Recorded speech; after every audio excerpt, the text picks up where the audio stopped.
Verificado o coro regimental de que trata a portaria 145/2017 e com amparo na portaria 158/2020, eu, Francisco José de Oliveira Silva, declaro aberta a 17ª sessão ordinária virtual de 5 de abril de 2021 da segunda Câmara de Julgamento do Conselho de Recursos Tributários. Senhor presidente, 16ª. 16ª? Pronto, 16ª sessão. É que nós saltamos uma, não foi, Silvana? Aquela que foi anulada. Perdão, 16ª sessão ordinária de 5 de abril de 2021. Gostaria de informar que estão presentes os representantes da Fazenda e dos contribuintes, doutor Biratã Ferreira de Andrade, o doutor Erinaldo Dantas, os doutores, doutora Laís Sindô, doutora Suzana Barroso e doutor Renato Gaspar. Sejam todos bem-vindos para esta sessão de julgamento. Gostaria de indagar aos senhores se tem alguma observação quanto à última ata da sessão de julgamento do mês de março. Não havendo a ata do mês de março, a última ata, a 15ª, está aprovada. Gostaria de indagar à secretária se há alguma resolução para verificação. Sim, senhor presidente.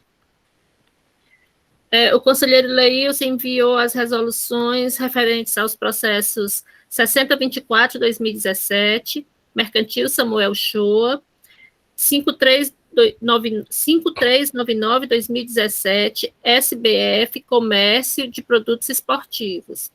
A conselheira Neline enviou 957/2018, processo 957/2018, DIA, Indústria e Comércio de Embalagens, 3585/2013, Telemar Norte-Leste, 3706/2017, Companhia Brasileira de Distribuição, 3723/2017, também Companhia Brasileira de Distribuição. Conselheiro Alexandre enviou os processos 2642/2018, Comercial MAB Limitada, 6029/2017, KSB, Comércio e Construções. E o conselheiro Wander, processo 2822/2018, A Pereira Leitão, Comércio de Imóveis. São essas.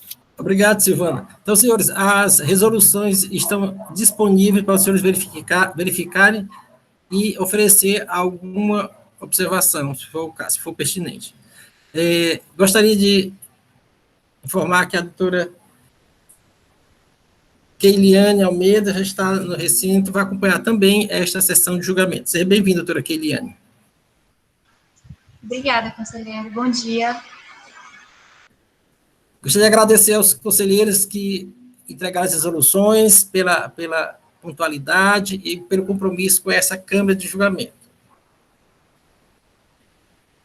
Dando seguimento à nossa pauta do dia, hoje teremos 4 processos e todos da Vincunha Distribuidor de Produtos Têxteis Limitada. E todos, o doutor José Rinaldo Dantas Filho fará a sustentação oral de suas razões recursais. Vou anunciar o primeiro processo, é o processo de recurso 15240/2018, aí 2018 11878. Recorrente, Vicunha Distribuidor de Produtos Têxteis Limitada, recorrido célula de julgamento de primeira instância. Relator é o doutor Rafael Souza. Com a palavra, o doutor Rafael, relator do primeiro processo. Excelentíssimo presidente, colegas conselheiros, doutor procurador do Estado, servidores da Cefaz, Silvana, advogados em audiência, meu bom dia a todos. Começamos com esse caso do processo anunciado 15240/2018, autoinfração 2018 118788 de nossa relatoria. O processo versa sobre infração de falta de recolhimento de imposto em razão de omissão de receita, através de comparação de dados de estoques, entradas e saídas de cada produto. A conduta narrada no relato da infração é a seguinte: omissão de receita identificada por meio de levantamento financeiro, fiscal, contábil, em operação ou prestação tributada. Ao efetuarmos o controle de estoque da empresa com a utilização do software auditor eletrônico, constatamos omissão de saída. Maiores detalhes nas informações complementares em anexo. constam dos autos mandado de ação fiscal número 2017-14849, termo de início de fiscalização 2018-01282. Este está em folhas 10, recebido ao 7/2/2018. Em folhas 11 tem o comprovante de entrega pelo correio. O auto de infração descreve a cobrança de imposto no valor de R$ 480.661,58 e multa de R$ 848.226,32, em razão da aplicação da regra do artigo 1233b(1) da Lei 12.670/96, de seguinte teor. Direto ao inciso 3º, relativamente à documentação e à escrituração. B. Deixar de emitir documento fiscal. 1. Em operações e prestações tributadas, multa equivalente a 30% do valor da operação ou prestação. Nas informações complementares, há a descrição da metodologia. Eu vou ler algo que está escrito aqui. Começa assim. Com base no levantamento quantitativo de estoque efetuado por meio de software auditor eletrônico, constatamos saídas de produtos acobertados de documento fiscal no montante de R$ 2.772.372,12, exercício 2014, e R$ 38.048,97, exercício 2015. Continuando lá na frente. Importante destacar que o referido levantamento foi realizado com base nos arquivos da EFD, Escrituração Fiscal Digital do Contribuinte, do exercício 2014, respectivos inventários, bem como arquivos de notas fiscais eletrônicas, também do exercício 2014 e 2015. No decorrer desse trabalho de auditoria, foram realizadas diversas rotinas no software auditor eletrônico, conforme detalhado abaixo. Então, ele, a partir daí, detalha alguns procedimentos que foram feitos, inclusive acerca dos códigos que serão tratados lá na frente. O auditor descreveu também que foram excluídos do levantamento quantitativo os CFOPs conforme tabela abaixo. Ele lista vários CFOPs que não foram considerados, entre eles, 2 aqui que eu já pinço logo, porque serão objeto certamente de controvérsia aqui. CFOP 1902, retorno de mercadoria remetida para industrialização, e 5901, remessa para industrialização. O contribuinte apresentou defesa tempestiva, alegando os seguintes pontos essenciais. Primeiro, nulidade. Ele suscita que há uma incompetência do orientador da célula fiscal, célula de gestão fiscal dos setores econômicos, para designar ação fiscal, face à redação do parágrafo 5º do artigo 821 do RICMS 97, regra esta que dá competência para o secretário da Fazenda ou coordenadores da CATRI para eclodir a ação fiscal. Segundo ponto, uma falta de motivação do ato administrativo, em razão de ter se utilizado apenas de informações contidas nos sistemas internos da Cefaz. E aí haveria infração ao artigo 815, parágrafo 2º do RICMS. Terceiro ponto, inocorrência de fato gerador, pois as movimentações dos itens foram plenamente justificadas. Desta forma, aí um trecho da defesa que depois é tratado no recurso também. Aspas. Todos os bens responsáveis objeto do levantamento equivocado que acarretou essa autuação, em verdade, tratavam-se de produtos onde haviam sido verificados defeitos ou imperfeições, e que, uma vez constatados os supracitados vícios, esses produtos tinham 2 destinos. Retornavam à empresa para serem retrabalhados, com o intuito de corrigi-los, ou também eram levados ao contribuinte para que fossem submetidos a processos de análise de qualidade. E então, pede perícia quanto a esses quesitos aqui, que eu vou ler. 1. Os registros internos da empresa comprovam a destinação dos produtos erroneamente classificados como mercadorias em saída para análise ou retrabalho. 2. A autuação apresentou qualquer indício de omissão, além da análise do estoque dos softwares, exemplo, registro de entrada de alguns produtos listados pela fiscalização, na escrituração contábil de outra pessoa jurídica. Em primeira instância, o auto de infração foi julgado procedente, folha 56, 62, sendo relacionáveis aqui os seguintes argumentos. 1. A regra da INCFAS 49/2011, artigo 3º, parágrafo 2º, inciso 1º, a linha B, prevê a competência dos orientadores das células de gestão fiscal dos setores econômicos para emitir mandados de ação fiscal. 2. O auto de infração teve por base os dados da escrituração fiscal digital gerada pelo próprio contribuinte. 3. As justificativas apresentadas pelo contribuinte estão desacompanhadas de provas e, aspas, cabendo assim a empresa autuada comprovar efetivamente a realização ou não das operações questionadas. Aí outro trecho. Diante da inexistência de qualquer registro da dinâmica operacional dessas justificativas apresentadas pela autuada na escrita fiscal e contábil, como também de documentos respaldando tais alegações. Então, o julgamento de primeira instância refere-se a essa falta de prova do contribuinte. Quanto à perícia, o julgamento de primeira instância reputa o inadequado, porque foi feito de forma genérica. O contribuinte é intimado, apresenta recurso ordinário, paga a taxa, e o recurso tem os mesmos argumentos lançados na impugnação. Esse recurso encontra em folhas 66 e 77.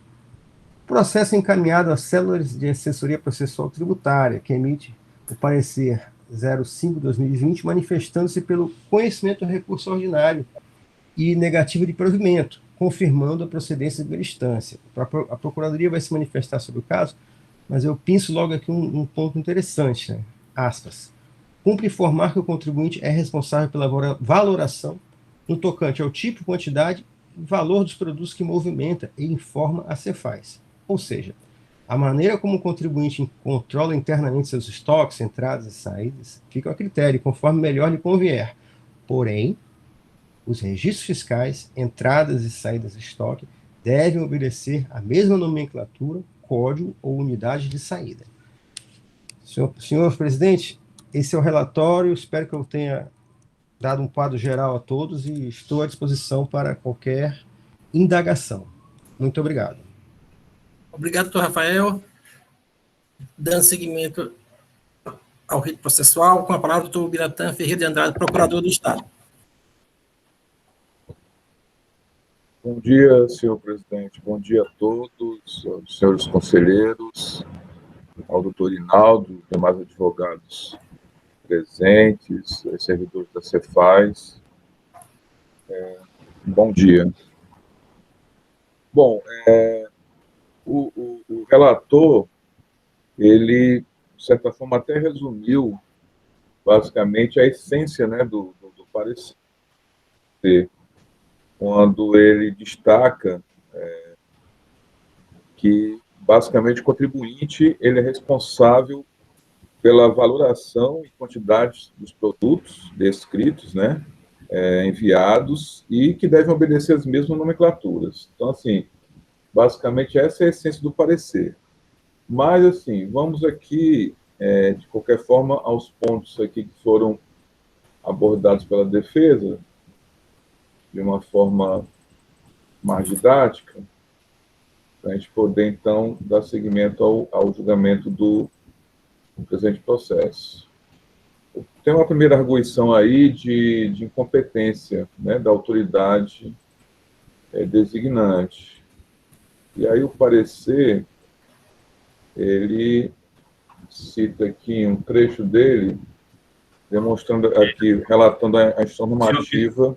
Senhor presidente, pela ordem, desculpe a interrupção, mas eu recebi aqui uma mensagem do companheiro Leilson, dizendo que a conexão dele caiu, então eu acho que é melhor aguardarmos ele ingressar na sala, não?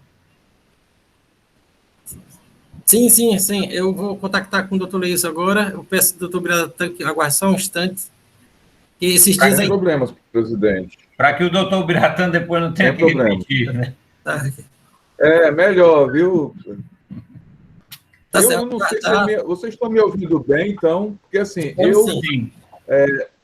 Ainda bem, porque eu estava na dúvida, porque assim, eu estou vendo só algumas imagens Geralmente, quando eu vejo poucos, é porque a conexão está com algum problema, mas se vocês estão me ouvindo bem, isso que importa. Esses dias está meio instável a internet.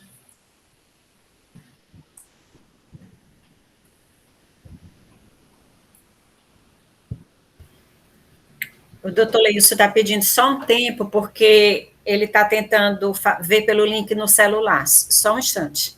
Certo.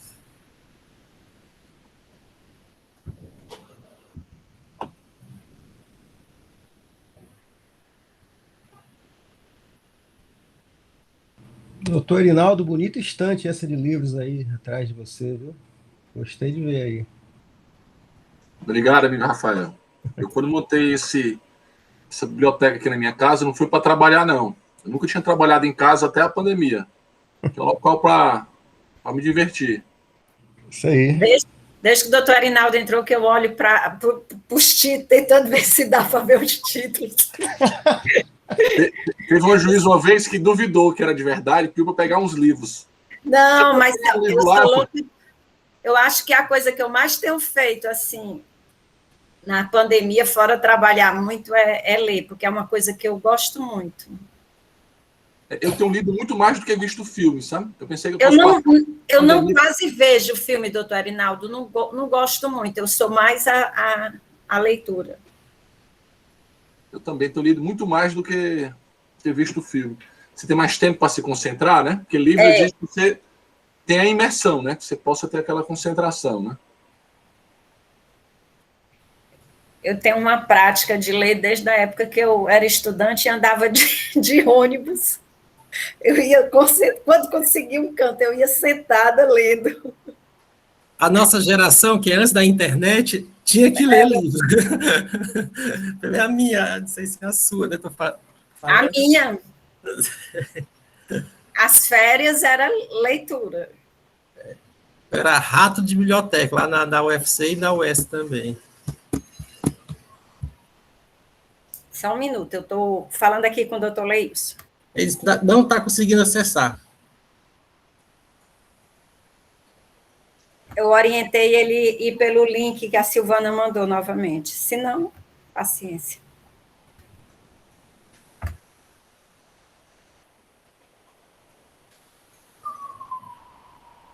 Só um pouco mais de paciência aqui. A tecnologia e suas peças, né?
Eu reenviei o link, presidente. Tá, obrigado, Silvana. Também tinha reenviado, Silvana.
doutor Franzé, Leilson Sim. está dizendo que não está conseguindo realmente. Ele tem 3 conexões lá e não está conseguindo por nenhuma.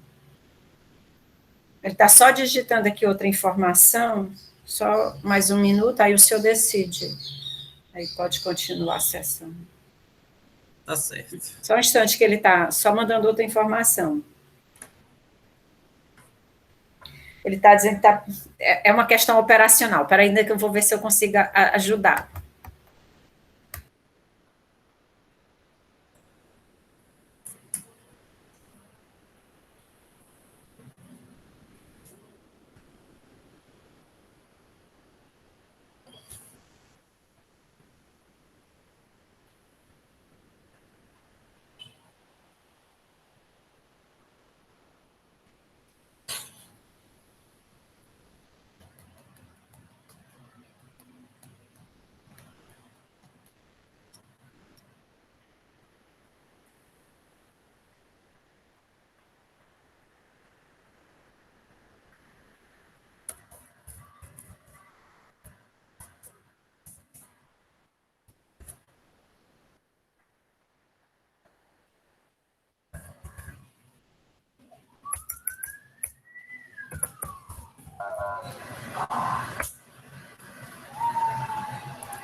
Realmente ele está tendo dificuldade, viu, doutor Franzé?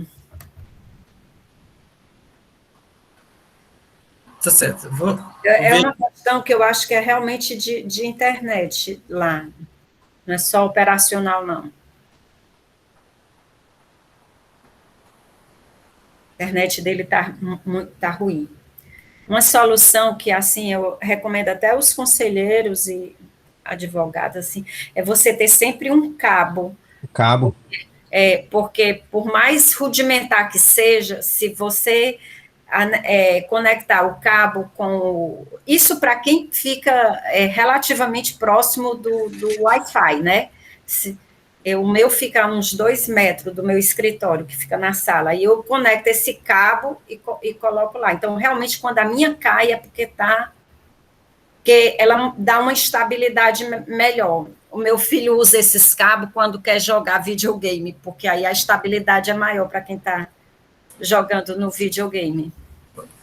Senhores, eu estava aqui consultando a portaria 158/2020, e ela estabelece o seguinte, no artigo 10, ocorrendo dificuldades de ordem técnica que impeçam a realização da sessão por videoconferência ou a prática de ato processual durante a realização da sessão e não sendo possível a solução do problema até o final desta, o julgamento poderá ser adiado ou o processo tirado de pauta a critério do presidente da Câmara de Julgamento. O parágrafo único. O conselheiro que não estiver presente à sessão virtual de julgamento durante todo o relato do processo deverá abster-se de votar. Então, de acordo com o parágrafo único, né, tem quórum, então a gente pode continuar a sessão. Agora, o doutor Leilson, ele vai ter, ao longo da sessão, a possibilidade de ingressar, resolver a solução e ingressar. E ele toca a sessão a partir do momento que ele ingressar. Porque, assim, a sessão nós temos condições de realizar, condições técnicas temos, não temos motivo de que adiar ou sobrestar esse julgamento. A possibilidade é de um membro, né, que não compromete o quórum para votação. Então, eu vou deliberar no sentido de continuar, e o doutor Leilson, quando ingressar na sessão, ele retoma o julgamento no estado que se encontra, ou deste processo ou dos demais processos. Tudo bem? Assim, mas aí ele retoma e participa, né? Julgando e tudo mais. Isso, participa sim, julgando os demais. Só neste processo, enquanto ele resolve esse problema técnico... Mas aí ele fica impedido de julgar esse processo? Senhor presidente, do que eu me recordo, a conexão dele caiu depois da leitura do meu relatório. Então, o impedimento de votar é não estar presente na leitura do relatório. Se ele estava presente, então ele poderia votar. Vai ser difícil que ele não vai acompanhar os debates, né? Mas poder, pode. Eu acredito que sim. O doutor Leilson conhece muito bem o processo. Eu acho que ele, quando retomar, ele tendo condições, ele pode se manifestar. Aqui ele geralmente estuda todos os processos que estão em pauta. Ele sempre é muito... está retornando. Doutor Leilson.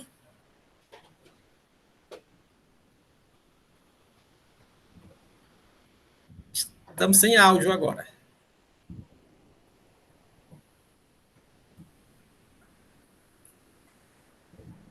Presidente, consegui voltar agora pelo celular, mas quase não consegui. Não estava tendo rede nem celular. Nas minhas redes aqui ligadas ao computador, 2, está totalmente aqui sem disponibilidade, nem aparece. Não sei o que foi que houve, não. Pode ser que aqui na região tenha tido problema. Mas agora eu vou voltar aqui pelo celular. Vamos junto, né? Leilson, desliga o vídeo, que melhora a conexão. Com o vídeo é mais provável de cair. Obrigado, Leilson. Pronto, a gente estava discutindo essa possibilidade. A gente está até deliberando-se de continuar e o senhor retomaria o processo quando conseguisse ingressar. Mas como voltou a tempo, né, o doutor Biratã que vai dar continuidade com as razões da doutora PGE. Com a palavra, doutor Biratã Ferreira de Andrade.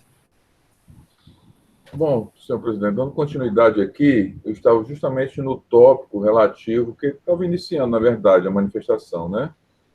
Quando o contribuinte argui a nulidade por considerar que o orientador da célula de gestão fiscal dos setores econômicos não tem competência para determinar qualquer tipo de ação, seja de profundidade específica. Não está contemplado pela legislação como uma das autoridades designantes.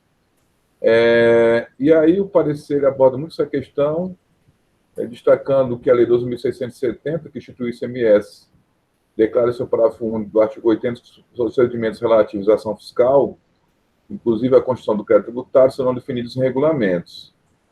E aí esclarece a edição de norma complementar que regulamenta o assunto, no caso a IN 49/2011, que dispõe acerca dos procedimentos relativos ao desenvolvimento das ações fiscais por meio do Sistema de Controle de Ação Fiscal, CAF, constando parágrafo 2º, 1, a linha B, o seguinte: o ato designatório denominado mandado de ação fiscal, que se refere ao inciso 2 do caput deste artigo, poderá ser expedido nos termos do parágrafo 5º do artigo 821 do Decreto 24.569 de 1997, por uma das autoridades administrativas abaixo indicadas. Aí relaciona o secretário da Fazenda, um dos coordenadores da Coordenadoria de Administração Tributária, coordenador da Coordenadoria de Execução Tributária, COREX, coordenador da Coordenadoria de Pesquisa e Análise Fiscal, os supervisores de núcleo de auditoria e os orientadores da célula de gestão fiscal dos setores econômicos SESEC. Então, diante dessa instrução normativa, conclui-se que o orientador da célula de gestão fiscal dos setores econômicos tem plena competência para designar servidor para desenvolvimento da ação fiscal.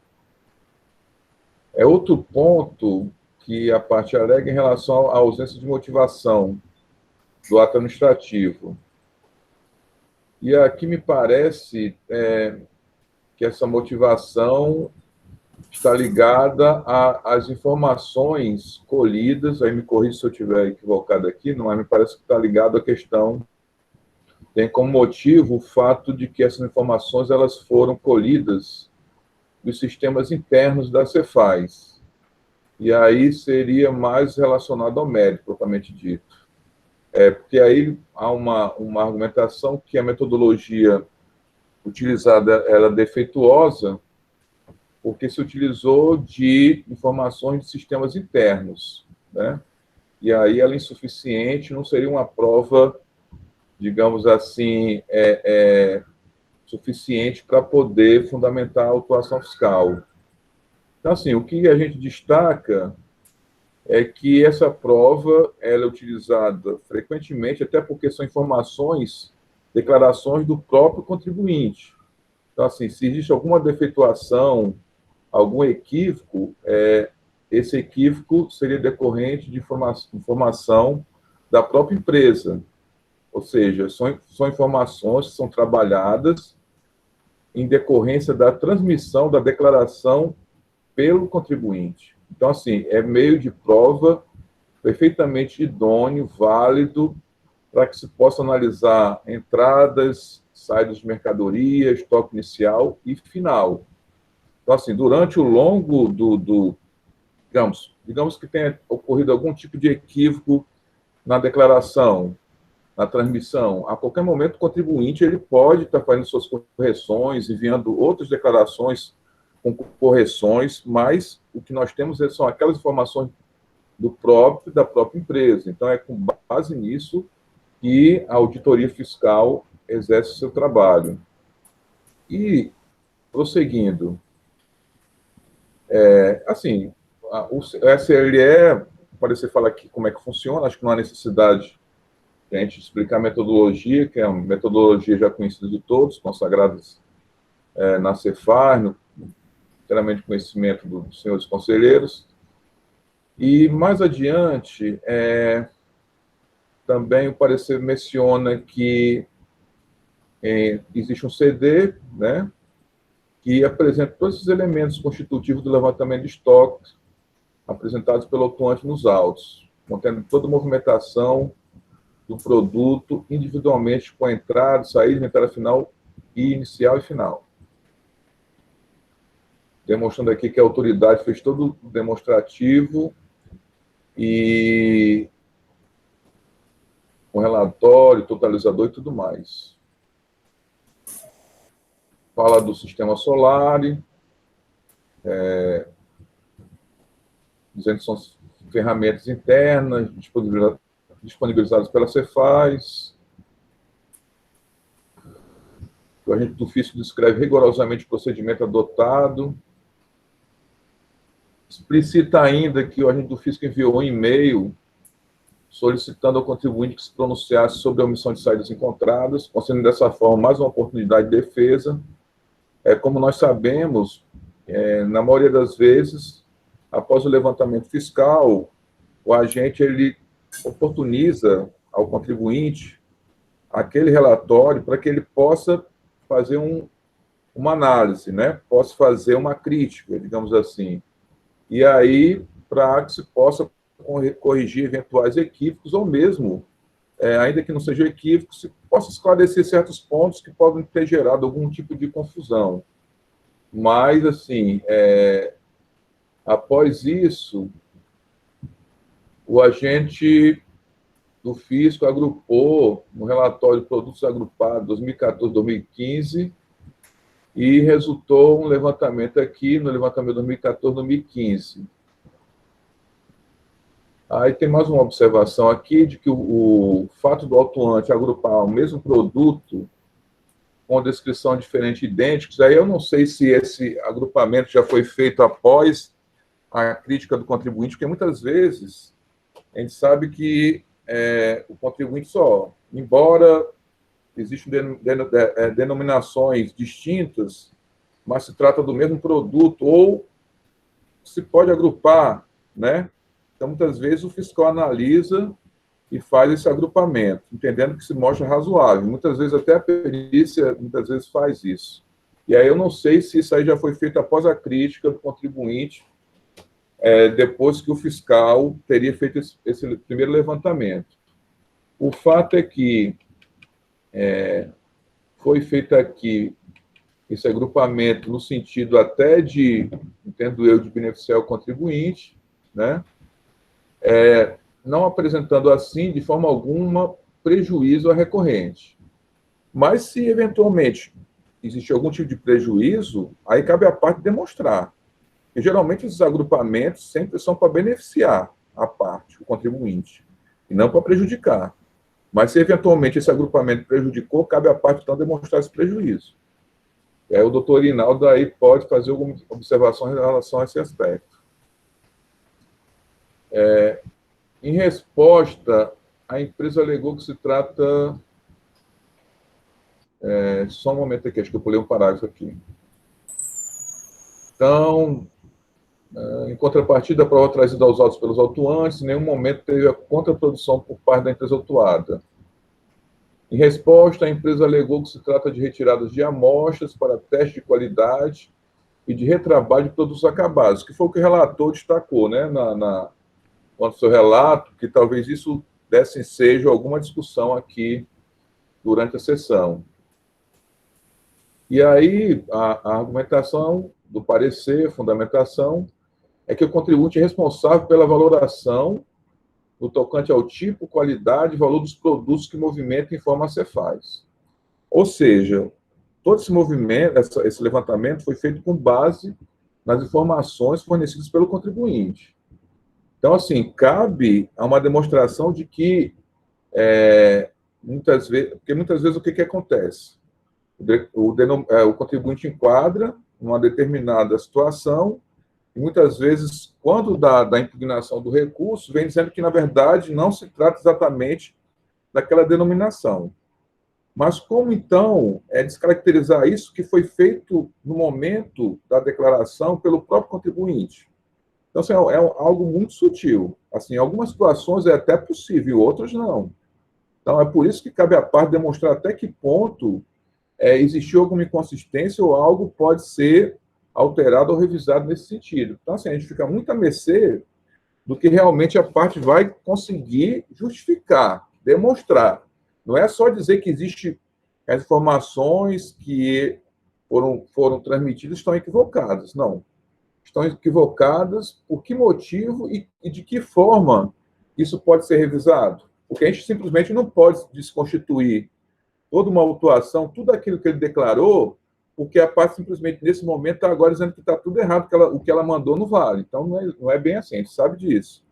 Eu estou exagerando, é verdade, na minha colocação, mas para que a gente tenha um certo limite, um certo cuidado nessa análise aí dessas informações que ele afirma aqui conterem equívocos. Então, assim, basicamente, a questão, ela se cinge a esses aspectos, a um pedido de perícias aqui que, a princípio, por entender que o contribuinte não demonstrou contento a sua necessidade é indeferido, mas isso aí, naturalmente, pode ser revisto por ocasião da sustentação oral e dos debates.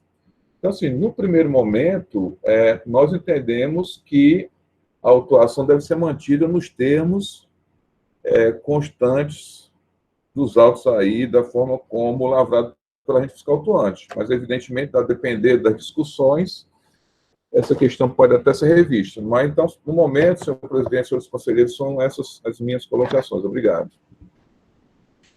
Obrigado, Biratã. Com a palavra agora, doutor Rinaldo Dantas. Bom dia, presidente. Bom dia, Elineide, nossa única julgadora da manhã de hoje. Senhores julgadores, doutor Biratã, Silvana, a Laís, o Renato, o Pedro Galdino, que é o contador da empresa, senhor presidente, se encontra aqui presente para tirar qualquer tipo de dúvida e prestar esclarecimentos às senhoras e aos senhores.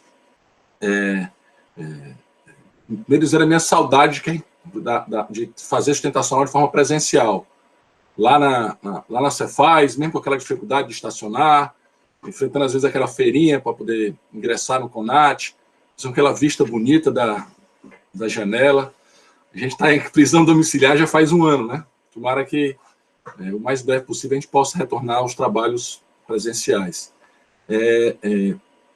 Inicialmente, senhor presidente, eu queria reforçar o que consta da preliminar de nulidade. Eu sei já dos precedentes dessa Câmara, mas reforçar no meu entender que o querido Gustavo era autoridade incompetente para designação da ação fiscal. E reiterando que está no artigo 821 do decreto, somente são autoridades o secretário da Fazenda, os coordenadores de administração tributária, o coordenador do COREF, a coordenadoria do interior, o orientador da célula de execução tributária ou o supervisor de auditoria fiscal. E o Gustavo não é nenhuma dessas autoridades, por isso seria autoridade incompetente, e aí nós reforçamos a questão da nulidade nesse ponto. Mas indo para o auto de infração em si, Esses são aqueles autos de infração que você olha e aí fica com raiva na leitura dele. Eu diria, senhor presidente, que basta ler as informações complementares e não precisa de defesa. Esse auto é tão absurdo que basta ler as informações complementares. Veja que a acusação, senhor presidente, é omissão de receita. Omissão de receita chama-se acusar o contribuinte de crime de sonegação fiscal. O contribuinte cometeu o crime de sonegação fiscal omitindo as receitas a Cefaz. E disse que fez isso com base no levantamento de estoque do sistema de auditor eletrônico. E aí, senhor presidente, a gente vai para uma situação que o que é indício e o que é prova. O indício, como o nome fala, ele apenas indica. Ele apenas é a fumaça, ele não é o fogo. A prova é aquele laço que torna induvidosa a conduta ao agente. Então, ele pega um sistema, o sistema aponta umas inconsistências e ele, com base nas inconsistências, já faz a acusação do contribuinte. Por si só, já caberia aí uma nulidade por erro na metodologia. Só que mais do que isso, senhor presidente, a gente não precisa fazer nada, não. Basta a gente pegar e ler as informações complementares. Né? E ele diz, nas informações complementares, se eu tivesse saudade do papel, né? Nas informações complementares, ele coloca lá, foram excluídos do levantamento fiscal os CFOPs abaixo. Ele já diz que excluiu operações do levantamento fiscal. E como é que me acusa de omissão de receita? Omissão de receita é eu ter feito aquela operação e não ter declarado. Se eu declarei aquela operação com outro código que ele não aceitou, com outra noção, a minha infração é outra. Vamos identificar cada uma dessas notas que você não poderia ter emitido, cada uma dessas operações, e era uma outra acusação, era um outro auto de infração. Mas ele faz um levantamento, não considera o que eu declarei e me acusa de não ter declarado, aí não pode, senhor presidente. A acusação aqui é omissão de receita. E aí mais, ele manda para a empresa um e-mail. E eu vou ler só o parágrafo dele. Ressalto que emitimos o e-mail solicitando ao contribuinte que se pronunciar sobre a omissão de saída encontrada, considerando dessa forma mais uma oportunidade de defesa ao contribuinte. Lindo, né? Ele coloca, a empresa alegou que foram retiradas amostras para teste de qualidade e retrabalhos e de produtos acabados. No entanto, não acatamos as justificativas. Não cabe ele não acatar a justificativa. A empresa efetivamente manda mercadoria. Imagine que a empresa trabalha para indústrias. Então, a indústria vai comprar toneladas de jeans. A empresa manda uma amostra para que a indústria pegue, veja se aquele produto condiz com o produto acabado que vai ser produzido com aquele insumo. Isso é a prática de mercado. E, por vezes, a empresa recebe um produto e esse produto não está pronto. Ele é encaminhado para um retrabalho. Ou seja, ele agora vai discutir como é que a empresa deve funcionar, não deve funcionar.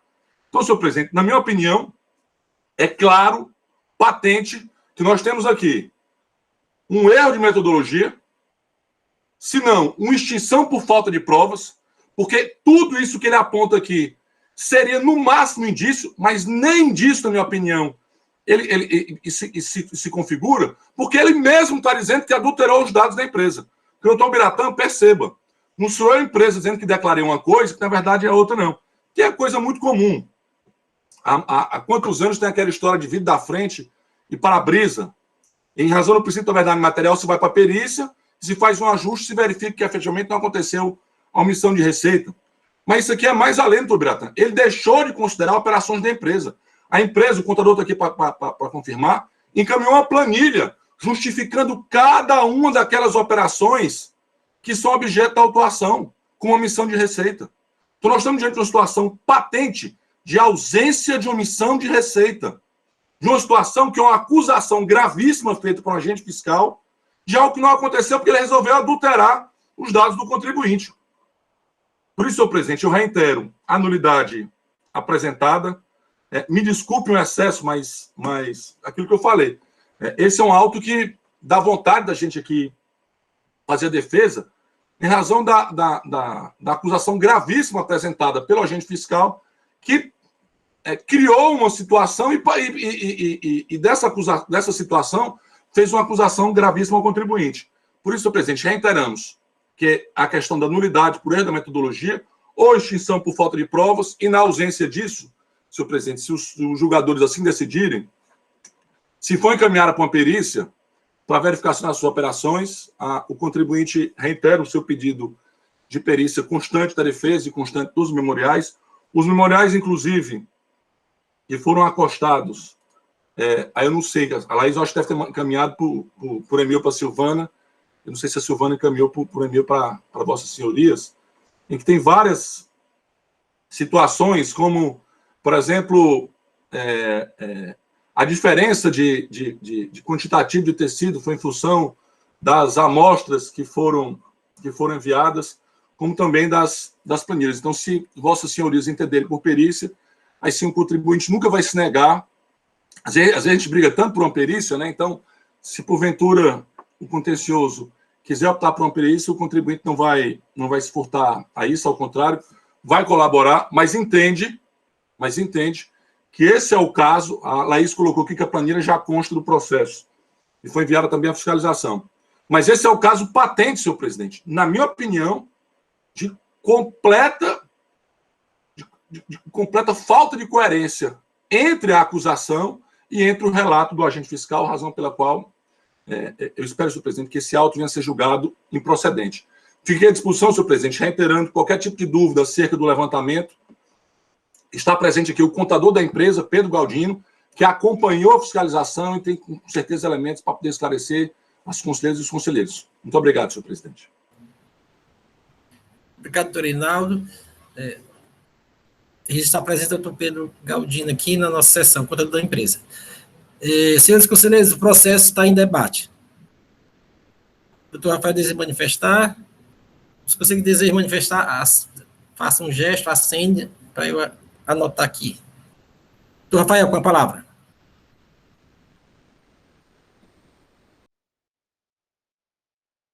Agora o áudio. Ouvi com atenção a manifestação da Procuradoria e com atenção a manifestação do representante da parte, doutor Reinaldo Dantas, e tem algumas considerações a fazer, né? Inicialmente, eu quero falar sobre a nulidade e depois as duas nulidades, né? A primeira, o Reinaldo caiu, agora voltou.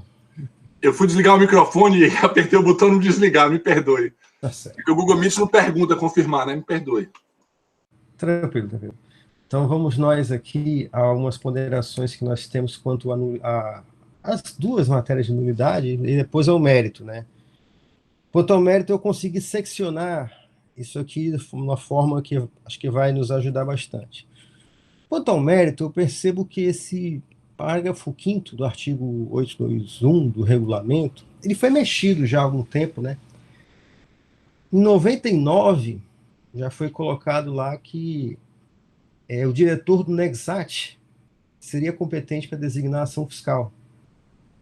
E em 2003 teve outra alteração lá, que colocou também o orientador da Célula de Execução e Administração Tributária, SEXAT, como competente para eclodir a ação fiscal. Já em 2007, ao verificar a estrutura organizacional básica e setorial da Secretaria da Fazenda, a gente percebe lá no artigo 3º que tem os órgãos de execução programática, a coordenadoria e a célula de gestão fiscal setores econômicos, e abaixo dele tem os órgãos setoriais de execução, que são as coordenadorias de execução tributária. Então, o que eu percebo aqui é que essas células de gestão fiscal setores econômicos, colocadas lá na estrutura organizacional da Cefaz desde 2007, elas já integravam até num patamar acima o próprio SEXAT, né?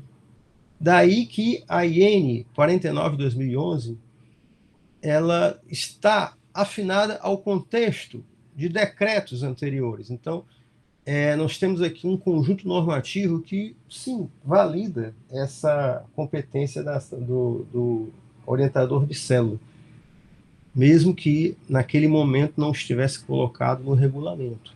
É uma interpretação sistêmica das competências administrativas que eu tenho aqui comigo, né? O outro ponto de nulidade aqui é sobre o uso de documentos. A defesa descreve que foram usadas apenas análises da Cefaz. Análise da Cefaz, eu penso logo nos sistemas Cometa das antigas, Citran, agora tem outro, né? Mas não foi bem isso, não. Foram usados os documentos da EFD, gerada pelo contribuinte e transmitida. Apenas as ferramentas de análise disso é que são da Cefaz. Mas a base de dados é prestada pelo contribuinte. Então, quanto a essa segunda nulidade, eu percebo que ela não se configura. Vamos falar sobre o mérito agora. Na minha mania aqui de planilhar, compartilhar a página e tal, senhor presidente, posso compartilhar aqui algumas telas? Sim, fique à vontade. O momento de sua fala. Ok, muito obrigado. Então, eu vou compartilhar aqui algo que pode nos ajudar bastante, né? As informações complementares descrevem que o contribuinte foi indagado, né? Sobre essas alterações todas que ocorreram, né? O que foi, o que não foi e tal. Isso foi registrado. Os senhores estão vendo a minha tela aí, senhores? Está muito pequeno, né? Tá. Pequeno. Pequena. Tá, pronto. Pronto, agora é bom. Este aqui, cópia de explicações 2014-2015, é um arquivo que está na documentação posta pelo auditor, né? Então, aqui tem o código, agrupamento 1, agrupamento 2, né? E as quantidades que foram localizadas no SLE como faltantes, no âmbito da omissão de saída. Aqui, cada item e cada unidade. O maior de todos é esse aqui, 250 mil. Pois bem, o nome do artigo é cópia de explicações, pois então o contribuinte foi colocando aqui, esse aqui é o tal do agrupamento 1, né? Foi colocando as justificativas. Diferença de 84 metros decorre de outras coisas retiradas de amostra para testes de qualidade. Opa, teste de qualidade. Esse outro aqui, que é o agrupamento 2, junções. Amostras para testes de qualidade. O terceiro aqui, testes de qualidade. O outro aqui, o maior de todos, retrabalho. Retrabalho. Aqui, uma outra, ele diz que este produto foi transformado, esse produto aqui. Depois eu vou destrinchar melhor isso, mas só mostrando a minha base de dados para que a próxima tela que eu apresente seja compreensível, né? Esse produto aqui foi transformado em outro. Aqui tá repetindo uma coisa. E aqui, os testes de qualidade. Bom, agora eu vou colocar uma outra planilha aqui. A partir disso, eu construí a tabela de temas, porque se eu não fizesse isso, eu não ia conseguir dar uma solução para os senhores, tá? Pegamos aqui o ano, o tipo de código. Aqui, essa aqui, vou ocultar essa. Pronto.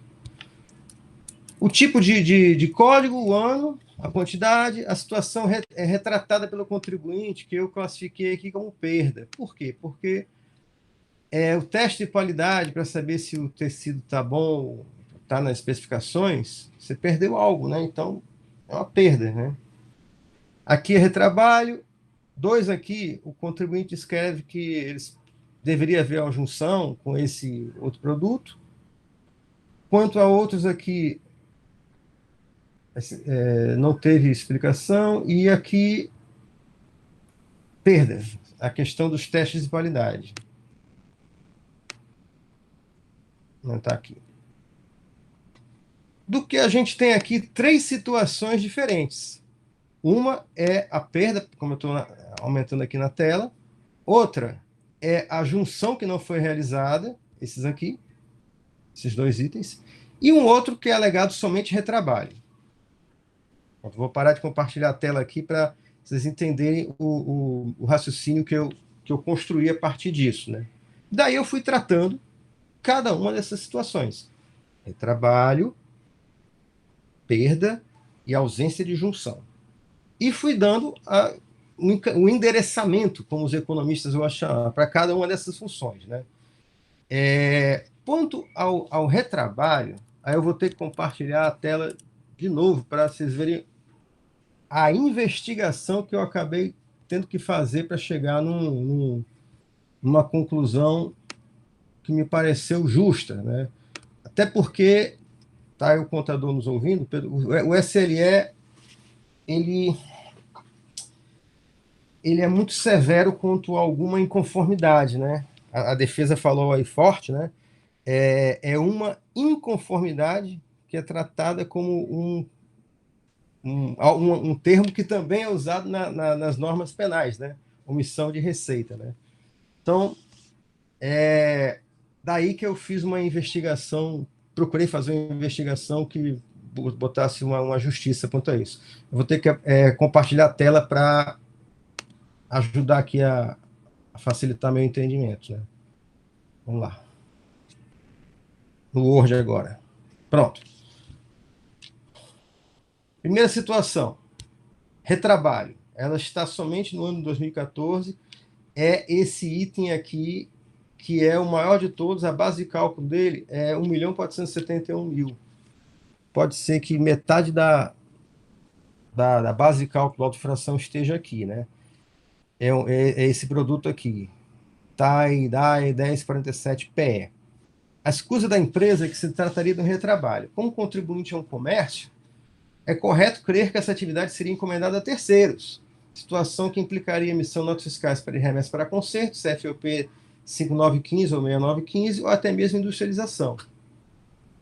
A alegação da defesa, quando esse tema teria havido prejuízo em razão do levantamento ter desconsiderado tais operações, especialmente as de remessa, CFOP 591, e o seu retorno, que se registra como operação de entrada 1902, caso em que o emitente quem fez a industrialização, gera uma nota fiscal com esse CFOP 5902. Aí é que estamos, né? Eu não vi nos autos, a defesa não juntou as provas das operações remessa e retorno. Caso tais provas fossem colecionadas, eu ia conseguir fazer uma correlação das operações e chegar num caminho, né? Daí que nós consumimos algumas horinhas aqui vendo os TXTs, né? Peguei os TXTs disponibilizados com o objetivo de rastrear operações de remessa à industrialização e seu retorno. O resultado disso é que no EFD, DOC, Mercadoria TXT, temos operações de 2015 com CFOP 5901, como se esse contribuinte encomendasse uma industrialização. Só que foi 2015. Esse item imenso de 250 mil se refere ao ano 2014, né? Aí aqui, as buscazinhas que eu fiz aqui, né? Uma notinha aqui, 5901. Isso aqui no FD DOC Mercadoria. E 2015, 58 2015, no outro aqui a setinha passou, 16 de 2 de 2015. Lá vai olhar o outro TXT, o FD item mercadoria, não há registro de operações desse produto, como você viu desse produto de 250 mil unidades, né? Aí a expressão de busca aqui dele aqui dá 0, né? Não tem nenhuma. Aí no outro TXT não há registro de operações das quais emissores das notas fiscais emitissem uma nota de retorno de industrialização no ano 2014. Só aparece uma de 2015. E a gente faz pesquisas no FD produto TXT e não localiza esse tipo de produto. Faz outra pesquisa na saída de remessa para industrialização em 2015, nesse arquivo aqui, nota fiscal emitida, referência TXT. Acha uma de 2014, mas é uma só, pode ser de qualquer produto, já que os outros não têm um casamento, né? Eu cheguei a uma conclusão que não conseguimos localizar elementos que justificassem o fato de que haveriam registros fiscais não considerados acerca desse item. E já enfrenta a perícia, né, desse caso, né?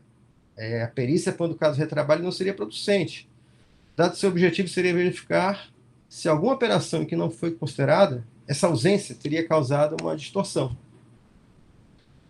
O primeiro quesito deles refere-se a uma confirmação ou não de destinação, de temas que poderiam ser inicialmente provados com notas fiscais de circulação do bem, ou pelo menos com os ajustes de item na forma do guia prático da EFD. O segundo quesito refere-se à indagação acerca de outra prova de omissão, circunstância que não seria relevante.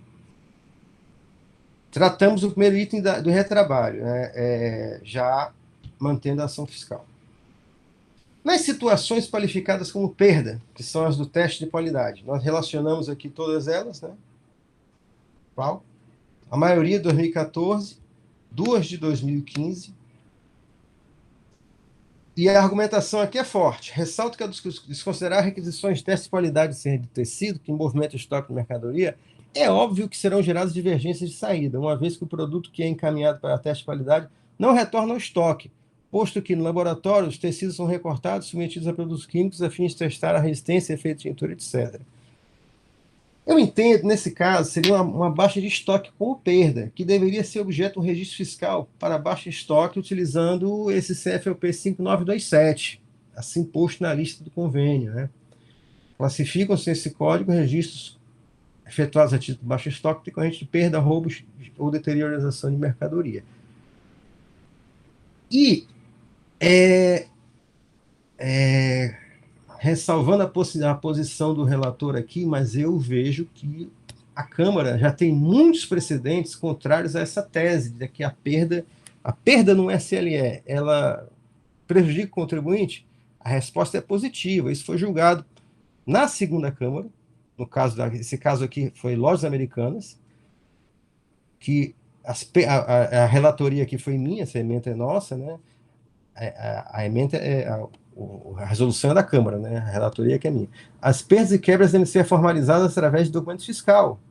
E foi um caso de levantamento de estoque, né?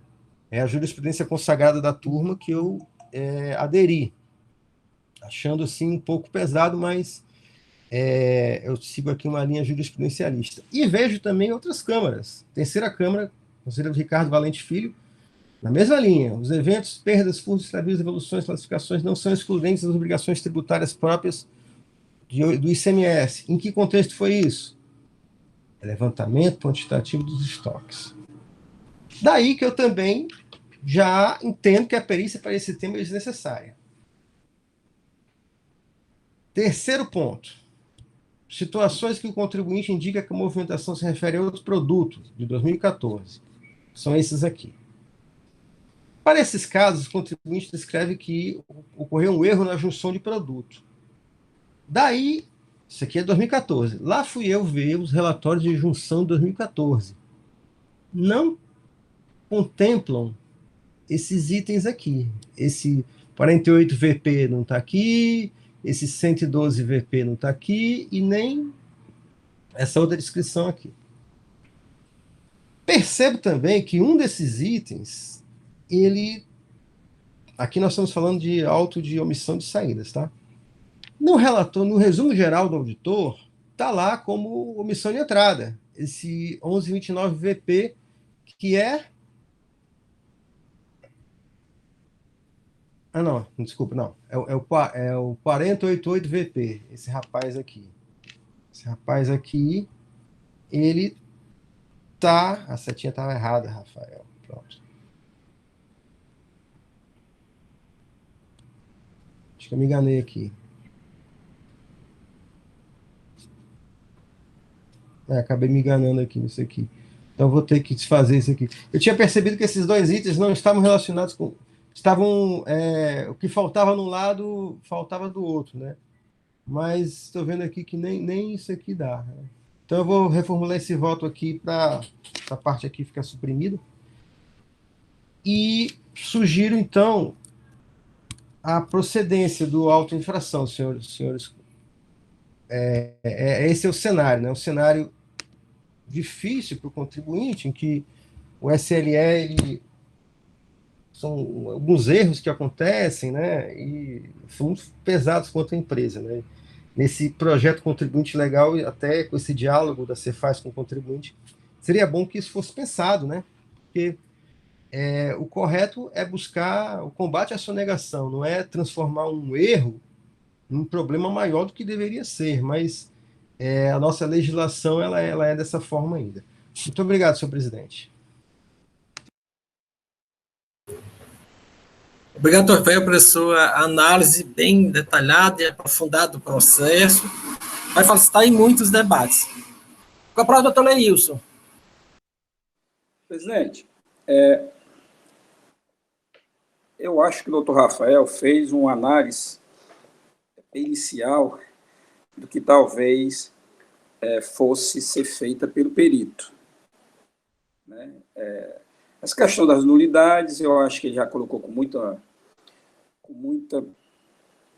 detalhe, com muita produção jurisprudencial nossa, aqui da Câmara e do contencioso, no sentido de que o orientador de célula, qualquer que seja a célula, em razão do decreto, da própria estrutura da Secretaria da Fazenda, o regulamento aqui ele citou, é o 32.410/2017, né, que regulamenta a estrutura organizacional, deixa claro lá as competências que têm as autoridades gestoras dessas unidades da Secretaria da Fazenda. Então, como ele disse, a questão da sistematicidade aí se impõe, e essa foi a razão efetiva, né, da Instrução Normativa 49, como bem dito pelo doutor Rafael, assim também determinar. Então, essa questão já é ponto pacífico. Também a outra questão da metodologia, não vejo aí nenhum defeito. O fato de ser retirado alguns CFOPs, quando se faz levantamento de estoque em empresas que são comerciais, sejam elas atacadistas ou varejistas, é de isolar efetivamente para que seja verificada a movimentação daquelas mercadorias que efetivamente seja objeto de comercialização. Então, aquele que não é objeto de comercialização, tanto entrada como saída, vocês isolam o CFOP. Isso é feito aqui no Distrito Federal, em São Paulo, no Rio, em Brasília, no Rio Grande do Norte, em Minas Gerais, em qualquer um dos físicos que façam levantamentos de estoque, sim necessário que se faça o expurgo de determinados CFOPs que não digam respeito às mercadorias. Se a empresa até quisesse fazer com que, mas eu quero que seja levado em consideração essas remessas que foram para retrabalho, essas remessas que foram e retornaram, isso vai ser de soma zero. Por quê? Porque se eu mando para fazer determinado procedimento na indústria, ou sei lá, numa confecção que seja, lá, isso tem que estar documentado. Se passa de um exercício por outro, tem que estar lá no inventário. Mercadorias em posse de terceiro. Ou seja, é jogo de soma zero. O que saiu tem que retornar ou tem que estar lá no estoque.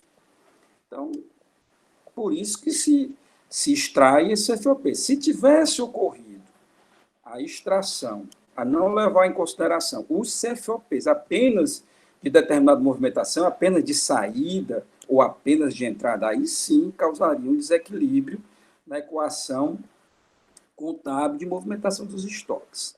Mas, se eu tenho, que eu retirei os CFOPs de saída e aqueles correspondentes à entrada, absolutamente nada influencia no levantamento de estoque. Em absolutamente nada. Como eu disse, o que sai tem que voltar ou tem que estar no estoque final. Tem que estar lá. Eu mandei no dia 31, dia 29 de dezembro, por isso que não retornou o exercício, mas você tem a obrigação de consignar no estoque de 31 de dezembro mercadorias em posse de terceiro. Aí, neste momento, essa mercadoria serviria lá de comprovação do estoque final e do estoque inicial para o outro exercício. Então, também não vejo a fundamentação jurídica nem fática na argumentação trazida pela defesa no que diz respeito ao expurgo desses CFOPs, porque isso é efetivamente correto do ponto de vista contábil. Tá? E isso é feito, como eu disse, aqui em qualquer lugar que se faça uma auditoria de movimentação de estoque. O terceiro aspecto que eu gostaria de levar em consideração, que era o que estava na minha dúvida, mas aí o doutor Rafael, como eu disse, na sua análise, que foi para além de uma análise jurídica, mas também pericial, o doutor Rafael tirou qualquer dúvida, que era a questão que eu tinha de essa argumentação trazida pela parte decorrer em um mesmo exercício. Ou então, aquela determinada argumentação se refere a uma mercadoria que, em vez de ter dado a missão de saída, foi a missão de entrada.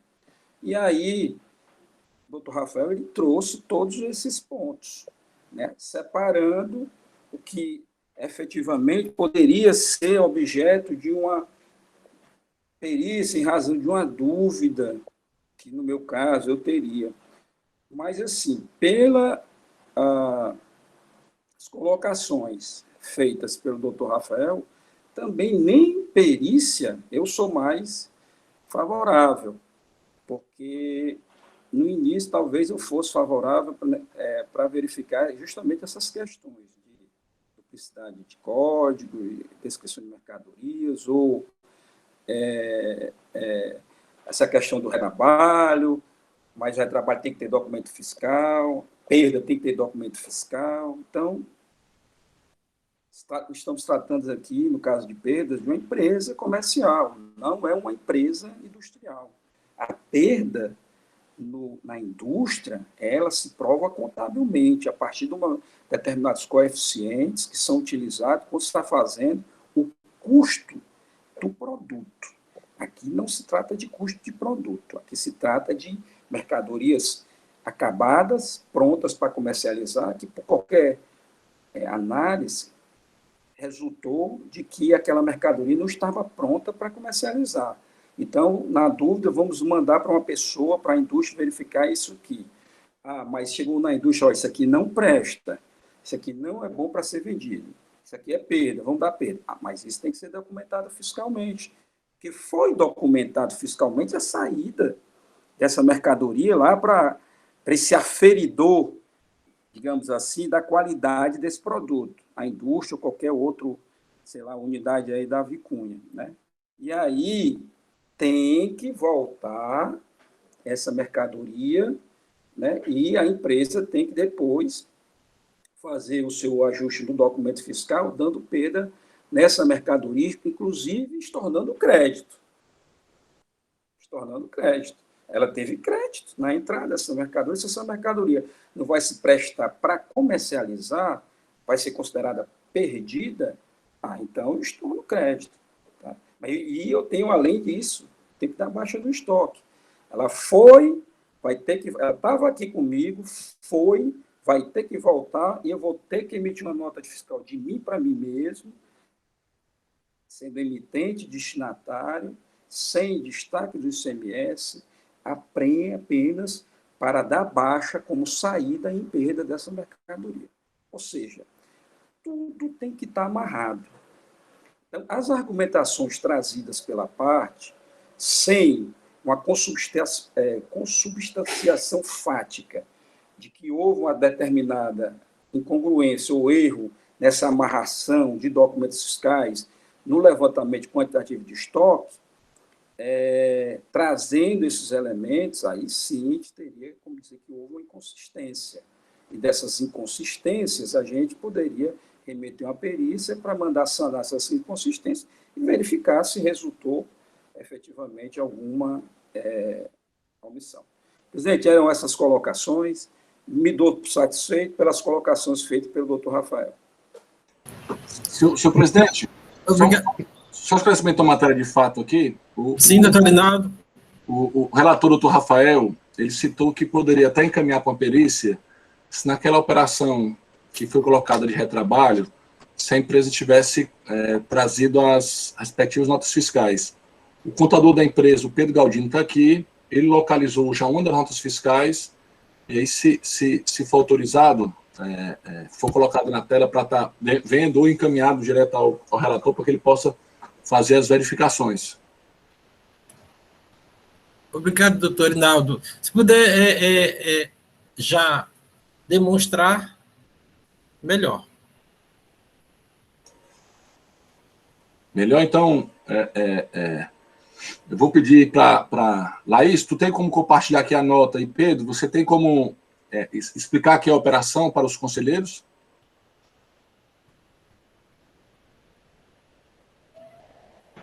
Positivo, Rinaldo. Bom dia, pessoal. Bom dia, presidente. Bom dia. Eu espero ela compartilhar. Sim, pode compartilhar, seu Pedro Galdino. O Laís está compartilhando.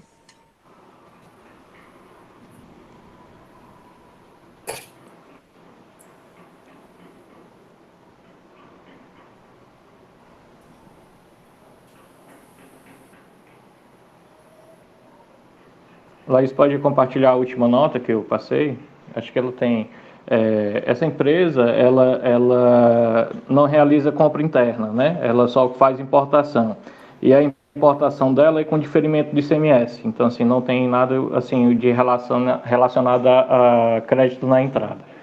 Então, quando a gente adquire do exterior alguns lotes de tecido, a gente precisa de análise até mesmo para saber se na revenda se é a mesma qualidade que atende nossos clientes. Então, a gente tanto emite a nota fiscal de remessa para industrialização, como o retorno dentro do próprio período. Então, assim, na nossa movimentação fiscal, que é entregue e enviado pela FD, consta todas as informações. Então, foi isso também que foi questionado na fiscalização e apontado para ele que esses retornos foram feitos realmente dentro da mesma base. Então, assim, nós temos várias notas fiscais de remessa. Essa empresa começou em 2014, acho que em maio de 2014, a funcionamento. E nós temos tanto remessa como retorno dentro do mesmo período, inclusive dos mesmos itens, né? Para fazer o casamento dessas duas notas, assim, como exemplo, temos essa nota de retorno em 2014, mas nós temos toda a movimentação. Então, assim, o grande maior volume de notas é no período de outubro de 2014 e novembro, e algumas no mês de dezembro. Algumas ultrapassam o período, estão inclusive informadas em inventário, né? Saldo em poder de terceiros.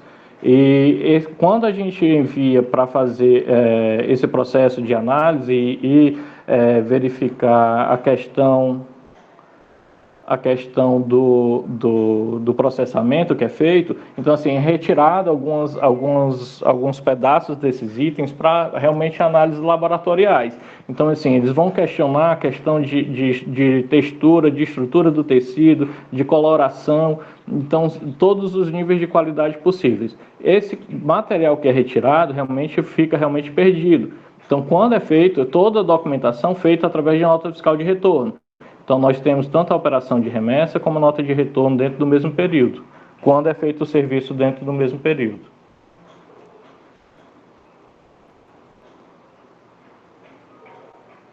Presidente, só uma dúvida aqui a perguntar ao Pedro, é que até agora o que ele me disse, ele ainda não me convenceu de que isso tem influenciado no estoque. Porque, como ele mesmo disse, tem o documento de saída e tem o documento de entrada, então anulou as quantidades físicas. Se eu remetisse 10 mil metros para fazer análise da textura ou análise da qualidade e voltou os 10 mil metros, zero diferença. Zero influência nas mercadorias que foram vendidas. Zero. Entrou e saiu pela mesma quantidade. Ah, mas eu mandei 9 mil, voltaram 9 mil, né? Ficou 1.000. Lá, ele acabou de dizer que esses 1.000 metros ficam no inventário, como eu tinha falado antes. Zero diferença. Zero diferença. O que estava na entrada, o que estava que saiu, o que voltou, se foi tudo documento fiscal, e é para ser assim, e a empresa está fazendo, como ela está me dizendo, tudo documentado, zero diferença. Não há diferença do que saiu, do que entrou, e do que ficou no inventário, porque está tudo documentado. Eu ainda não consegui compreender quando e onde essas mercadorias, seja por retrabalho, seja por perda, se tem os documentos fiscais, como dito pelo Pedro, se está saindo e está entrando, estão todas com documentos fiscais, a quantidade que foi e a quantidade que veio é a mesma. Ah, não foi, mas está lá no inventário. Bate, então eu tenho 10 mil metros que eu remeti, 10 mil, só voltou 9, mas eu tenho 1.000 no meu inventário. Então, a equação dos dois lados está equilibrada. 9 mil que eu remeti, mais 1.000 que está no inventário, dá 10. Bate com os 10 mil que eu remeti. Ou seja, eu ainda não estou conseguindo captar onde é que isso está influenciando na diferença de estoques determinada. Já que eu tenho a mesma quantidade que vai e que volta sendo documentado. Doutor Leilson, a acusação aqui do auto de infração é uma emissão de receita, ou seja, de que eu não teria emitido documento fiscal na saída dessa mercadoria. Aqui tem nota fiscal de saída, ou seja, confirma que a mercadoria saiu cobertada de nota. Mas o Pedro Galdino levantou aqui a mão, senhor presidente, eu acho que ele quer esclarecer essa situação do doutor Leilson. Doutor Pedro, ser bem objetivo com relação à dúvida do doutor Leilson, certo? A objetividade aí está na apresentação. Pronto, só realmente dá a diferença porque foram desconsiderados esses CFOPs. Os CFOPs de retorno de industrialização foi desconsiderado pelo fisco. Então, assim, o fiscal, quando analisou, ele desconsiderou os retornos de industrialização. Esse é o nosso questionamento a ele desde o início, que assim, a desconsideração desses itens, dessas movimentações, vão implicar em diferenças. Mas também houve a desconsideração, doutor Pedro, das remessas. Isso está na informação complementar. E eu até falei, quando da minha fala, que daria diferença se um dos dois lados tivesse sido descompensado. Se eu tivesse retirado só CFOPs de saída ou somente CFOPs de entrada. Se eu desconsidero o CFOP de entrada e o de saída 5.927, remessa, não sei o quê, outras remessas para trabalho e tal, e eu desconsidero o 1.927, aquele que faz conexão com a saída, entrada, retorno de mercadorias que foram para retrabalho, tal. Onde é que está a diferença? Continua anulando um outro. E é isso que se faz em todo canto. Se pega, quando vai fazer estoque comercial, se verifica tão somente aquilo que é comercializado. Tudo mais que não seja comercializado se exclui tanto de entrada como de saída. E aí eu não vejo diferença alguma, ainda não consigo ser convencido de que essas operações de remessa para retrabalho, remessa para verificar qualidade, tenha dado influência nos estoques. Os estoques, a omissão é a acusação de omissão de receita por saída sem notas fiscais, venda sem notas fiscais. É a presunção que se tem quando você tem diferenças no estoque. Essa é a presunção que é utilizada em qualquer tribunal administrativo que analisa a movimentação de estoque. Cabe, como eu disse, a parte trazer elementos para comprovar que não houve esse desequilíbrio. E até agora, eu ainda não estou convencido dos argumentos trazidos pelas partes de que essas mercadorias que foram e voltaram documentadas, que foram excluídas do levantamento, tanto a remessa como o retorno, tenha dado alguma influência nesse estoque. Doutor Leilson, pedi a doutora Laís para tirar o compartilhamento, então já viu a nota fiscal. Doutor Rafael, deseja continuar sua manifestação? Sim, o seu objetivo aqui para recolocar as coisas no caminho, né? Na análise que eu fiz, eu classifiquei o tema como de retrabalho quanto a um item, TAB, DAI, com Y no final, 1047 PE. A nota fiscal apresentada na tela é de outro item, refere-se a dois itens. TAB MAI 1037 TP, TAB MAI 1037 TR. Aí eu corri aqui no inventário 2014, aí eu fui fazer uma análise aqui de fato, aí não achei esse item no inventário. Por que eu fui atrás disso? Para verificar se dava para ver estoque em poder de terceiro, mas quando a gente bota esse item aqui do 250 mil, a gente não encontra no inventário. Então, tá difícil fazer a vinculação disso, né? É difícil. Piora, né, doutor? Que piora a situação da empresa. Aí outro ponto, aí eu acharia até importante em condições normais, se eu achasse aqui no inventário, eu ia discordar do doutor Leilson. Sim, por quê? Porque eu acho relevante verificar as remessas 5901, o que tem no inventário, o que tem na entrada 1902. Mas como eu não achei no inventário, eu ainda estou naquela linha de que, quanto a esse item do retrabalho, não havia prova suficiente do contribuinte para elidir a ação fiscal, o auto-infração. Agora, tem um ponto. 2 itens lá, 124 mil unidades, 64 mil, são aqueles que o contribuinte pediu a junção e isso não foi feito. Então, já pelo adiantado da hora aqui, eu vou sugerir a seguinte solução. Nos preliminares eu já falei, né? Mérito, parcial procedência. O que é improcedente? As quantidades de 124 mil itens e 64 mil itens que o contribuinte, durante a ação fiscal, disse: isso aqui é caso de junção. Isso não foi considerado pelo auditor. Senhor presidente, é a minha fala aqui já tentando ser breve, né? Obrigado. O senhor vai propor perícia ou o senhor mesmo faz esse encontro de contas? Não, não estou propondo perícia, estou propondo a parcial procedência. Pronto, fazendo a junção desses 2 grupos. Não, a parcial procedência porque o auto é improcedente apenas quanto aos itens que o contribuinte pediu que fosse feita a junção e a junção não foi feita. Certo. Consegui deixar claro assim? Eu acho. Sim, entendi. Entendeu? Entendi. Só para aí o que, então nesse caso eu quero códigos diferentes com descrição semelhantes, ou era descrições diferentes com códigos semelhantes. Qual era a situação aí, doutor Rafael? Bora, vou voltar aqui. Lá vou eu na tela aqui. Enche o saco de vocês com isso aqui. Vamos nós aqui. São esses aqui. Situação que o contribuinte indica que a movimentação se refere a outro produto, né? Está aqui o código usado lá no levantamento, certo? Essa parte aqui está aqui.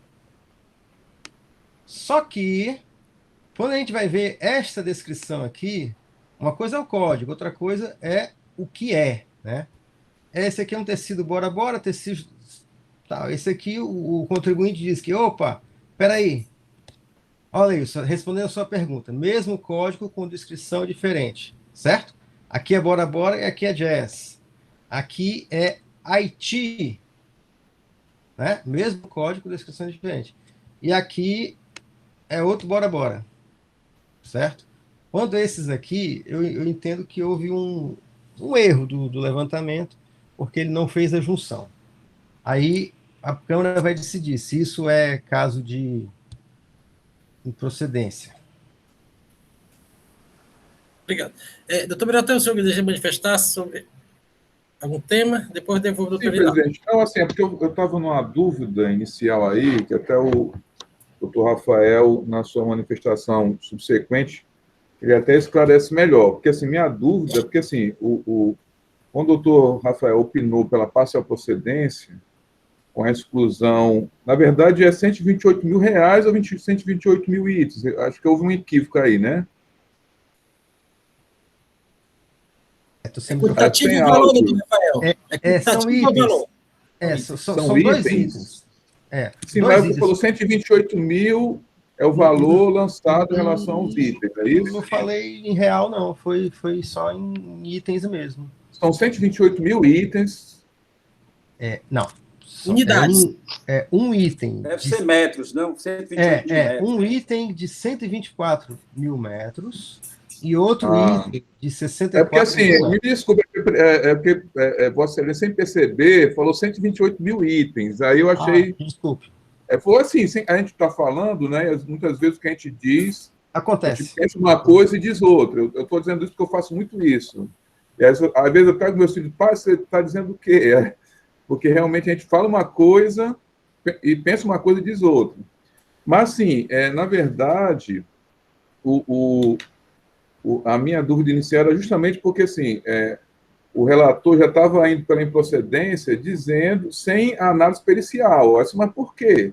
É porque, na verdade, ele já, pela demonstração ali da tela, pelo seu entendimento, aí ficou mais claro quando Vossa Excelência, no segundo momento, se manifestou. Pela sua análise lá, você verificou pela composição do tecido, não, 98% algodão, 2% sarja, ou seja, pela composição independente da denominação lá, Bora Bora, Haiti, independente dessa nomenclatura, pela composição do tecido, seria a mesma coisa, não é isso? Aí ficou mais esclarecido, porque eu não tinha entendido. Era só esse esclarecimento. Outra dúvida. Doutor Rafael, esses dois produtos que têm o mesmo código, têm a descrição diferente, eles estão em situações distintas de omissão? Um é omissão de entrada, o outro é omissão de saída, ou os dois estão na mesma situação de omissão de saída? Porque se for omissões em situações distintas, um em omissão de entrada e outro em omissão de saída, aí sim valeria a compensação, porque aí você vai diminuir tanto a omissão de entrada e diminuir tanto a omissão de saída, porque você está compensando os dois. Mas se você tem a mesma codificações, mas com descrições diferentes, dentro de um mesmo lado da equação, como omissão, ou de entrada ou de omissão de saída, você não vai diminuir a omissão. Você vai apenas agrupar aqueles dois códigos sob o mesmo valor. E por que eu digo sob o mesmo valor? Porque o sistema vai calcular a média, preço médio dessa junção. Ou seja, se está no mesmo lado, a gente aqui na segunda Câmara não tem como, a gente não tem enviado para a perícia, porque vai dar no mesmo.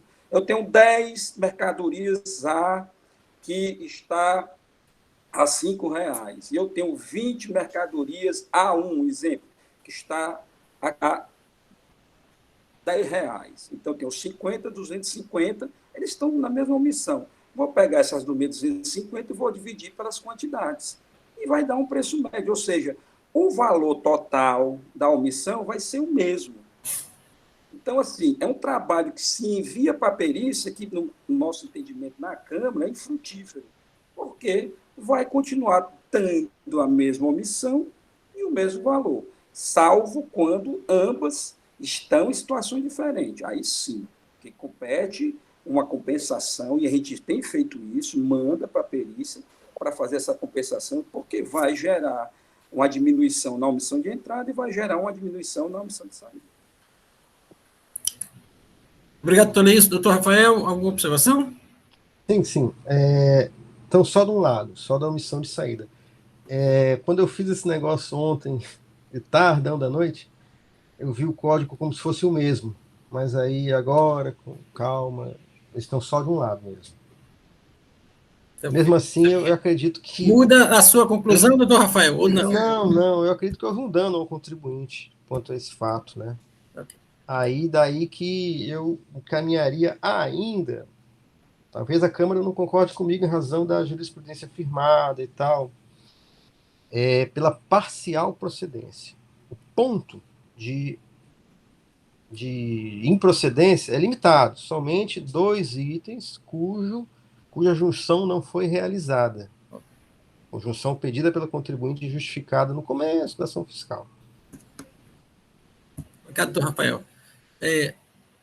Doutor Arinaldo, fazer alguma... Só considerações finais, doutor Arinaldo. Perfeito, senhor presidente. Agradeço aqui a oportunidade e me permita falar com o doutor Leilson. Doutor Leilson, estaria tudo perfeito em tirar as entradas e as saídas. O raciocínio de Vossa Senhoria está perfeito. O problema é que essa saída aqui, que foi documentada pelo contribuinte, está com uma omissão de saída.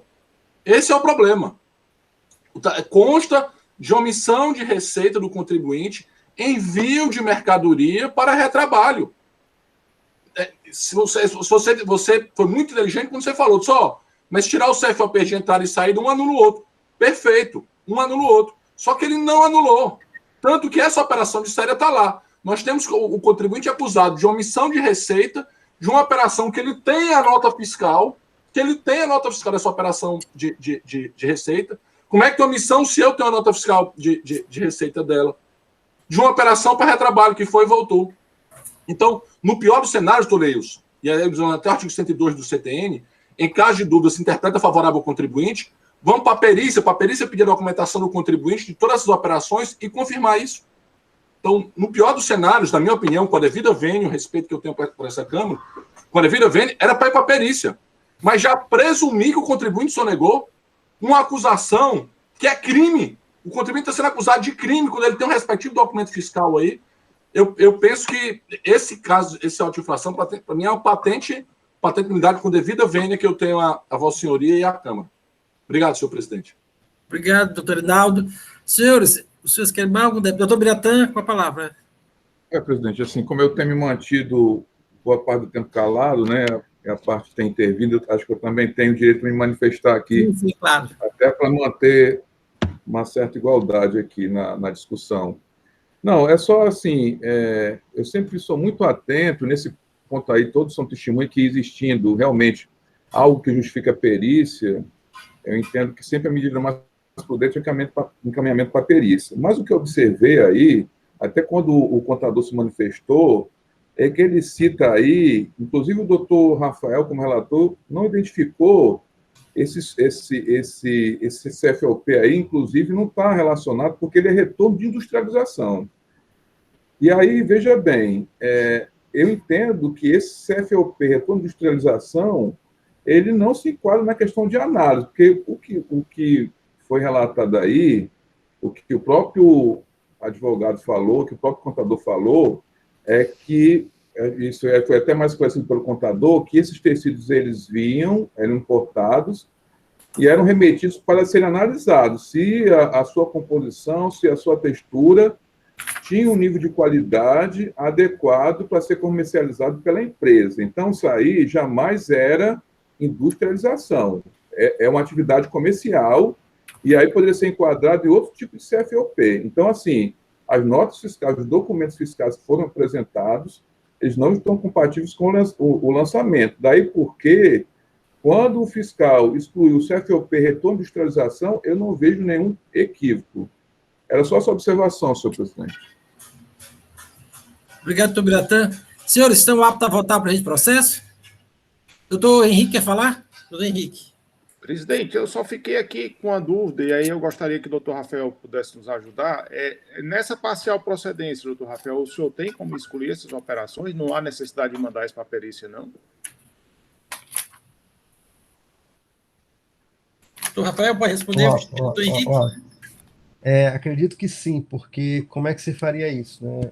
A base de cálculo toda aqui é do ano de 2014, que é a nossa... Estou indo para a tela aqui, do nosso... Deixa eu baixar aqui.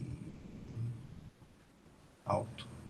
A base de cálculo 2014, eu reduziria quanto a esses dois itens.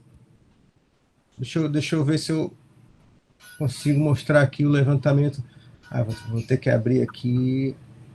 Mas se eu só abrir aqui o levantamento, Henrique, para lhe mostrar. Doutor Francisco, só enquanto o senhor olha, mas esses dois itens, eles estão dando o mesmo tipo de omissão, não é isso? Sim, omissão de saída. Saída, o nosso... Então, eles não se eliminariam, né, no caso aí? Não. Certo. Então, qual é a razão da parcial procedência? Eu não estou entendendo. Aqui...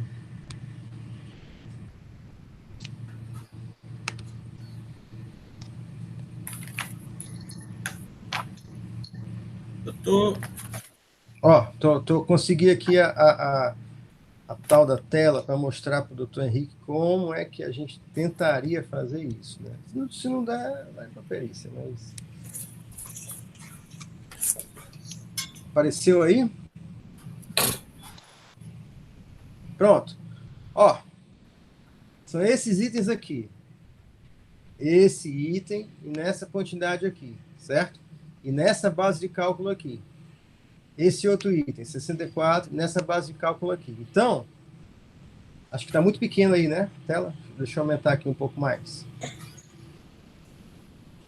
No ano 2014, a base de cálculo toda está essa aqui, 2.789.000. Nós iríamos debitar 874 e 438. Então, a base de cálculo ia ser isso, menos isso e menos isso. Isso procede? Na lógica do cálculo? Eu acho que não, porque são omissões de saída do mesmo lado. Por que eu vou deduzir? Quando eu agrupar, vai ficar tudo de um lado só. Se fosse uma omissão de entrada, uma omissão de saída, aí sim, eu compenso um com o outro, aí eu deduzo.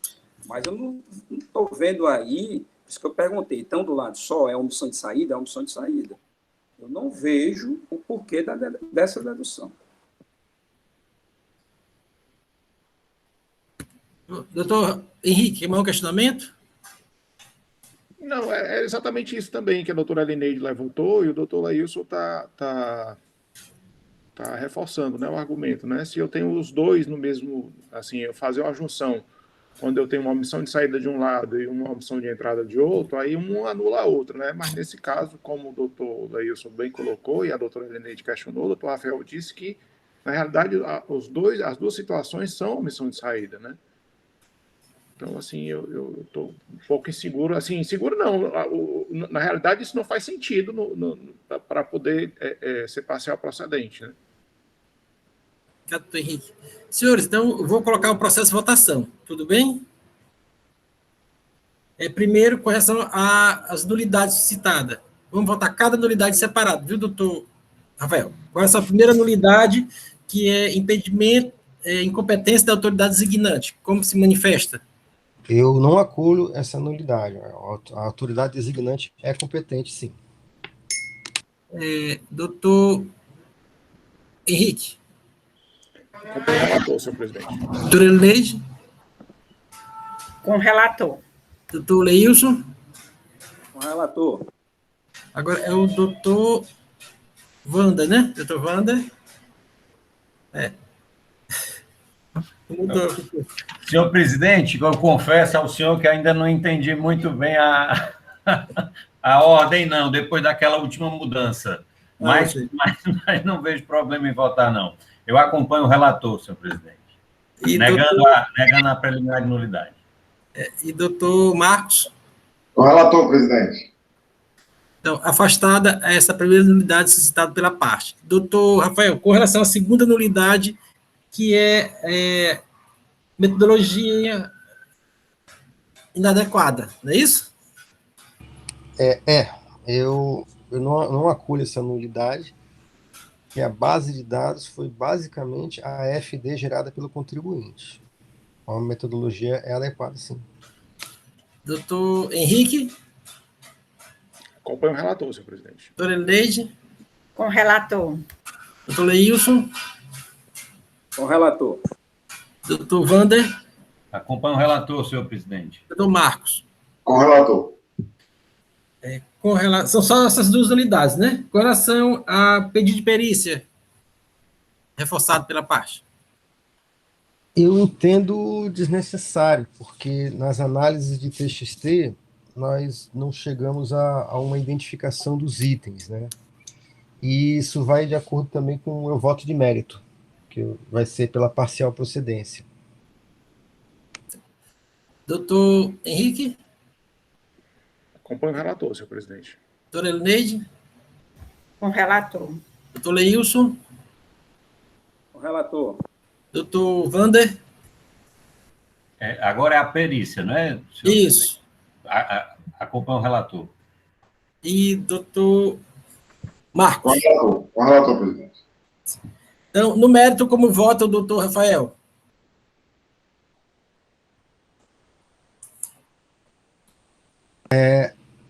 Coloquei até no chat aí, para ficar mais claro.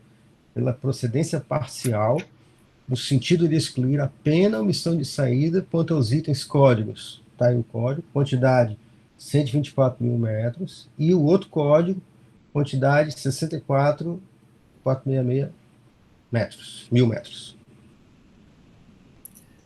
Doutor Henrique? Doutor Rafael, só assim, insistindo aqui para a gente não decidir de forma indevida aqui, até em respeito aqui ao contribuinte, né? Eu também gostaria de fazer uma intervenção, por favor. O senhor está excluindo isso? Doutor Henrique congelou? Doutor Henrique congelou. Cortou aí, não? Cortou. É só para tentar entender um pouco melhor o voto, presidente. O senhor me desculpe, talvez não seja nem o momento apropriado, mas é para não incorrer em digamos assim, em prejuízo até a nossa própria decisão. O doutor Rafael está excluindo do lançamento os itens que não foram, que não foi feita a junção, não é isso, doutor Rafael? Foi, o contribuinte pediu, mas o auditor não fez. Mas no momento que eu faço essa junção, isso vai interferir no lançamento? É isso que eu não estou entendendo. Certamente interferiria. Mas se eu tenho os dois no mesmo item, que são as duas opções de saída, como é que isso vai interferir, doutor Rafael? Mas houve prejuízo à defesa aqui. Eu entendo que houve prejuízo à defesa. Então seria nulidade, não mérito aí no caso. Presidente, seria melhor a gente pedir vista desse processo, não, para a gente entender isso melhor, que eu estou achando essa história um pouco confusa e, assim, eu não gosto, na realidade, de cometer injustiça, né? É julgar realmente com consciência do que está sendo falado, né? E eu estou sentindo, assim, que o doutor Rafael também não está com muita segurança em relação a isso, né? Talvez fosse melhor a gente pedir vista para poder analisar melhor isso e trazer, assim, a coisa mais explicada, doutor Rafael, e aqui trazendo também para o presidente, já pedindo desculpa também por ter deixado isso assim para o último momento, né? Doutor Henrique, então, o senhor suscita vista ou vai pedir vista? Eu peço. Pronto, então, as votações com relação às preliminares já estão concluídas, vista, com essa perícia também foi rejeitada, a vista só relação como se é parcial, se vai agregar ou não, vai ser excluído ou não, vão ser excluídos ou não os dois itens lá do levantamento. Na forma regimental, concedida a vista ao doutor Henrique Gereissati. Obrigado. Vou passar aqui a minuta que eu tinha feito. Senhores, a gente vai dar 10 minutos de intervalo para beber uma água para retomar a nossa sessão, tá certo? 10 minutos de intervalo. Ok.